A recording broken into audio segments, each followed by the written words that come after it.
because there's a complex pain syndrome out there that affects a lot of people, often misdiagnosed.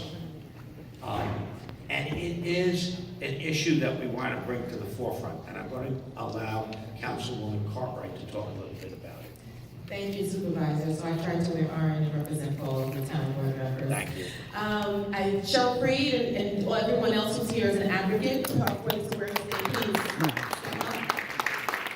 So Mucinex sympathetic dystrophy, which is RSD, also known as complex regional pain syndrome, CRPS, is a debilitating and progressively chronic condition characterized by severe burning pain, pathological changes in bone and skin, excessive sweating, tissue swelling, and extreme sensitivity to touch. Today, it is estimated that more than 400,000 Americans suffer from RSD CRPS. And it is in everyone's interest, and of course in the town of Brookhaven, to educate individuals on this. And we today designate November as RSD CRPS month. So I'm going to turn this over to Ms. Freed so she can say a few words. I will make sure that on November 8th board meeting, everyone wears something orange. Yes, yes. Last year when we were here, we discussed a lot about the facts. Today I just want to give you a little overview of what it's like to live with it. Today is a particularly bad day for me. You can see how red my face is. That's one of the indicators of this. But this is what I wear when I go out, because otherwise I look perfectly normal. And people wonder why maybe I'm acting funny if I'm waiting too long in the shopping line. This I have to wear to some doctors because they don't even know what it is. Now I'm just going to tell you quickly what it was like the first day I was diagnosed. I was sitting on the wrinkled paper atop the examination table. The fluorescent lights burned my eyes and hummed in my ears. The doctor gave me a website to go to. He said, go home and take a look at this. Let me know if it sounds like you. Then I was alone. It was a few months after the injury. The World Wide Web was in its infancy, and I was on a free dial-up connection through the library. I sat with my right leg up, slumped in the red desk chair with the rough fabric, like sandpaper, irritating my too sensitive skin. I stared at the computer screen, my eyes blurring, reading page after page of symptoms, tears rolling down my cheeks ever faster, drip, drip, as they spilled onto the keys. The painfully torturous download speed, a crystal ball. I absorbed story after story of other sufferers, survivors, showing me what I have come to know as my constant companion, RSD. I had not yet comprehended the extent to which my life had been inexorably altered at that moment of instinct to protect another's safety.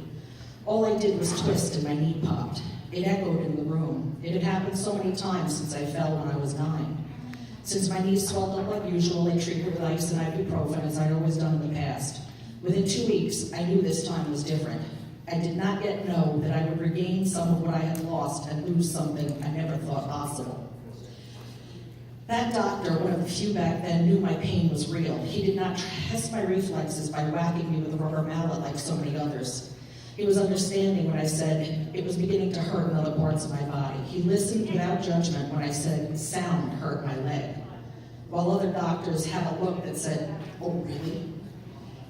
My closest family, it seemed to me, had the same look in their eyes as so many of those doctors, but perhaps combined with sorrow, hope, and a dash of pity. After all, the doctors had told them what I was saying was just not possible. I think most of them tried to be helpful, but were as confused by this as I was. However, one person chose to make the most of the doctor's disbelief. I'm going to intentionally gloss over the darkness set in motion by that person, who wrought all kinds of long-lasting havoc into so many lives. It is perhaps at times still more raw and painful than the RSD itself, and is much a part of me. I stopped sharing my experiences with RSD as it crept through my nervous system, taking hold in new places.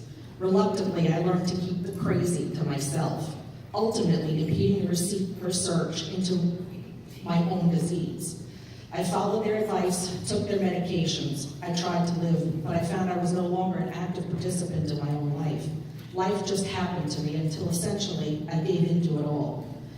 gave up, I snapped, and lost what seemed to be everything in the world to me. I learned what fear, isolation, grief, and regret really mean. Today, I have a much less lonely existence. I'm living life again, albeit differently. I learned to alter my actions, making room for my companion and some newfound loves. I share my new and growing laundry list of symptoms without fear of that, oh, really, look. I defy and enlighten medical professionals who are less informed with regard to our RSD in this country than elsewhere in the world. I fundraise for research.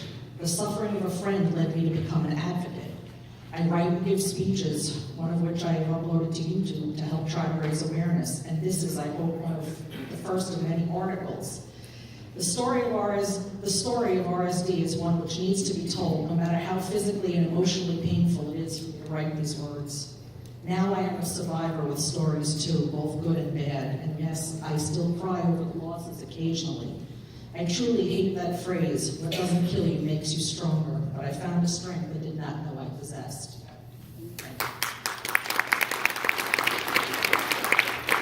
Thank you, Sheryl. Thank you for telling your story, and thank you for being an advocate for RSD. And if you could just come on around, because we want to present this proclamation to all of you. Get close. Right here.